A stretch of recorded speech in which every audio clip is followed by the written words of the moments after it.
అంటే ముస్లిమ్స్లు ఎంఐఎంను అక్బరుద్దీన్ వాళ్ళకే మానవత్వము ఇవి దృష్టిలో పెట్టుకొని యాక్ట్ చేయాలి, మన పేద హిందువులను చూడొద్దా, ఓన్లీ బిల్డర్లను దృష్టిలో పెట్టుకోవాలి.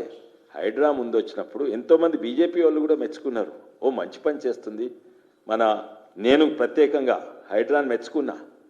కొంతమంది అన్న నువ్వు బీజేపీలో కాంగ్రెస్ ప్రభుత్వం హైదరాబాద్ కంటే మంచి పని చేస్తే మెచ్చుకుంటాం.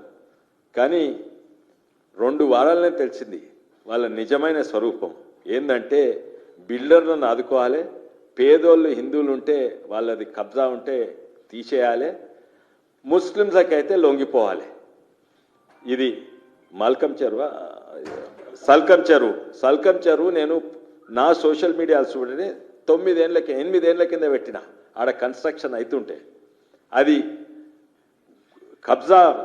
సాధారణంగా చెరువు కబ్జా అయితే పక్కన ఈ చెరువు మధ్యలో కట్టిండ్రు, కానీ వీళ్ళకి దమ్ము లేదు. ఎందుకంటే ముస్లిమ్స్ వీళ్ళ ఓట్ బ్యాంక్, ఎంఐఎంకు భయపడతారు. ఎంఐఎం ఓల్డ్ సిటీని పాలించేది కాంగ్రెస్ ప్రభుత్వం కాదు, తెలంగాణ ప్రభుత్వం కాదు, ఎంఐఎం. ఈ హైడ్రా దానిలో లొంగిపోయిండ్రు. హైడ్రాకున్న బలం ఏంటంటే వాళ్ళ బుల్డోజర్ బలం కాదు, వాళ్ళకు మంచి పేరు, క్రెడిబిలిటీ. ఆ క్రెడిబిలిటీ మొత్తానికే పోయింది. క్రెడిబిలిటీ లేని హైడ్రా అయింది.